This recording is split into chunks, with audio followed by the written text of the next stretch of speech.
नमस्कार। अनमोल कृतियां में मैं आज आपको सुना रही हूँ गोवर्धन पूजा पर विशेष डॉक्टर सुरेश चंद्र तिवारी द्वारा प्रेषित लेख गौ सेवा से संस्कारित परिवार। भारत में गौशाला का इतिहास 300 साल से ज्यादा पुराना नहीं है। मुसलमान और ईसाई गौमांस खाते हैं, इसलिए जब किसान गरीब होने लगे तो बीमार, बूढ़ी और निराश्रित गायों को वध से बचाने के लिए उनके संरक्षण और पालन के उद्देश्य से गौशाला बनने लगी।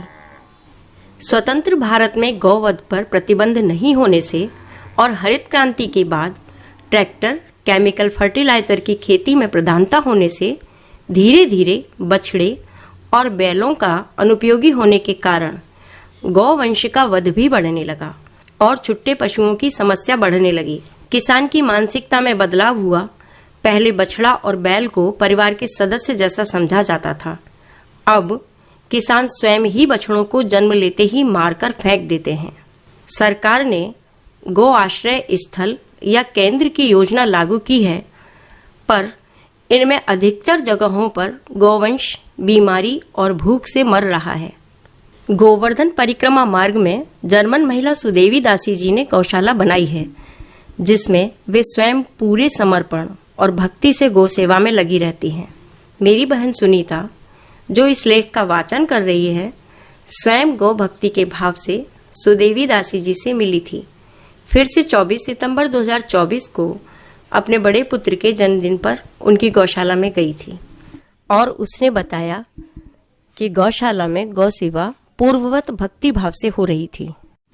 दुर्भाग्य से गौशाला के नाम पर हिंदू ही पाखंड भी बहुत कर रहे हैं।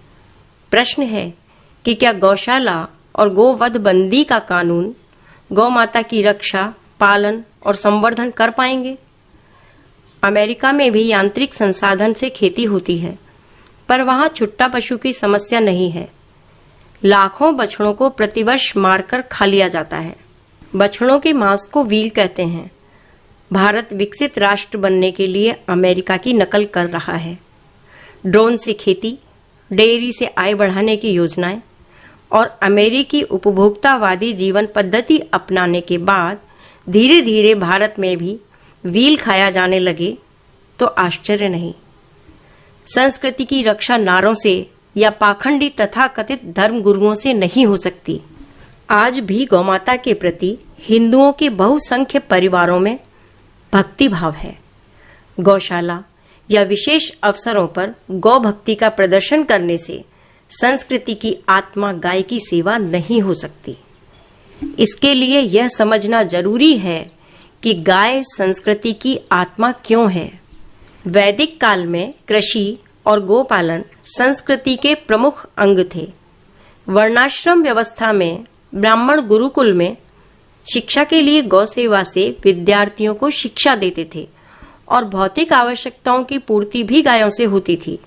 दूध, घी, दही, गोमूत्र और गोबर यज्ञों और धार्मिक अनुष्ठानों के लिए अनिवार्य होते थे। वैश्य गौपालन और गौ आधारित कृषि से सनातन धर्म के नियमों के अनुसार गौ सेवा करते हुए जीवन निर्वाह के लिए अन्न और संपत्ति का अर्जन सृजन करते थे।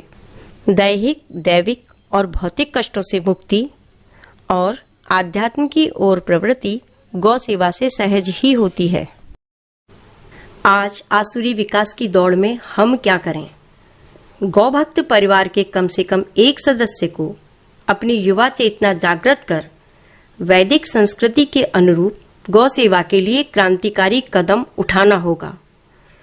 कुछ समय में ही ऐसा परिवार संस्कारित होगा, इसमें संदेह नहीं है।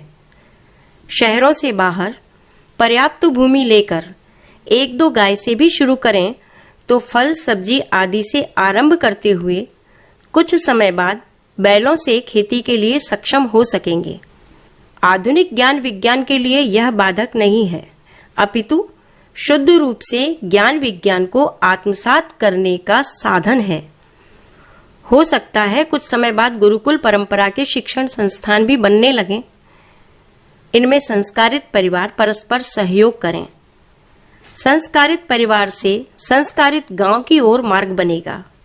वैसे मंदिरों और मठों में अपार धन है। दुर्भाग्य से महंत और मठाधीश सनातन धर्म से भटककर अमेरिकी जीवन पद्धति को अपनाकर धन के दास बने हैं। मठों और मंदिरों में क्रांतिकारी परिवर्तन अवश्यम भावी है। या तो वे नष्ट हो जाएंगे या आसुरी विकास से विमुख होकर गौ संस्कृति के लिए समर्पित होंगे। गोवर्धन धारी गोपाल की जय।